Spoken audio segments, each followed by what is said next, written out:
പുരുഷന്റെ hormone basically design ചെയ്തിട്ടുള്ളത് അഗ്രഷനും സെക്സിനുമാണ്. സ്ത്രീയുടെ ഇമോഷൻസും കണക്ഷനും കമ്മ്യൂണിക്കേഷനുമാണ്. അതുപോലെ പുരുഷന് വേണ്ടി തലച്ചോറിൽ ഡെഡിക്കേറ്റ് ചെയ്തിട്ടുള്ള സെക്സിന്റെ സ്പേസ് ഇത്രയാണെന്ന് എഴുതി നിങ്ങൾ വെറുതെ ഒരു വലിപ്പം ഇത്രയും വലിപ്പം ഉണ്ടെന്നില്ല. സ്ത്രീക്ക് അത് ഇത്രയാണ്. ഒരു പെൺകുട്ടി നടന്ന് സെക്സ് ആയിട്ട് പോകണ നമുക്ക് ഇറക്ഷൻ ഉണ്ടാവും ആണിന്. പെണ്ണിനത് ഉണ്ടാവില്ല. ബസ്സിലിരിക്കുമ്പോൾ നമ്മൾ മുട്ടി കേൾക്കുന്നു, ചേർന്ന് കൊണ്ട് പിടിക്കുന്നു എന്ന് പറയുമ്പോൾ ദേ ഹേറ്റ് ഇറ്റ് മാൻ. കാരണം അവർക്ക് അതിനുള്ള അത് എൻജോയ് ചെയ്യാനുള്ള അത്രയും വലിപ്പം ഉണ്ട്. പക്ഷെ ചില മൊമെന്റുകളിൽ അതുള്ളൂ. അനുവാദമില്ലാത്ത സ്പർശങ്ങൾ ബാഡ് ടച്ച് ആവും.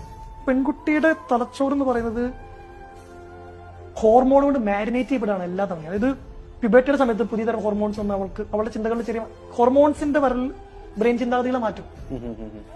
പീരീഡ്സ് തുടങ്ങണേക്കാൾ മുമ്പ് അവൾക്ക് വേറെ മൂഡിലായിരിക്കും. പീരീഡ്സ് സമയത്ത് വേറെ മൂഡിലായിരിക്കും. പീരീഡ്സ് കഴിയുമ്പോൾ വേറെ അവസ്ഥയായിരിക്കും. ഗർഭിണിയാകുമ്പോൾ ഒരു അവസ്ഥയാണ്, മുലയൂട്ടുമ്പോൾ ഒരു അവസ്ഥയാണ്, മുലയൂട്ടിൽ നിൽക്കുമ്പോൾ വേറെ അവസ്ഥയാണ്, മെനോപോസിൽ വേറെ അവസ്ഥയാണ്. നമുക്കിത് എന്തെങ്കിലും ഉണ്ടോ? It's a struggle to be a woman. എളുപ്പമല്ല ഒരു പെണ്ണായിരിക്കാൻ പറയുന്നത്. ഇതാണ് ഞാൻ മനസ്സിലാക്കിയിട്ടുള്ളത്. നമുക്ക് ഇമോഷണൽ മൂഡ് സ്വിങ്സ് ഉണ്ട്, ഓഫ് കോഴ്സ് ഉണ്ട്. പക്ഷെ നമ്മുടെക്കാൾ ഇരട്ടിയാണ് അവർക്ക്. ആ ബുക്കിൽ പറയുന്നത് എല്ലാവരും ആദ്യം പെണ്ണായിട്ടാണ് ജനിക്കുന്നത്, പിന്നീടാണ് ഈ ഡിഫറൻസ് വരുന്നതാണ് അപ്സത്തിൽ പറയുന്നത്. Basically there is a female inside us.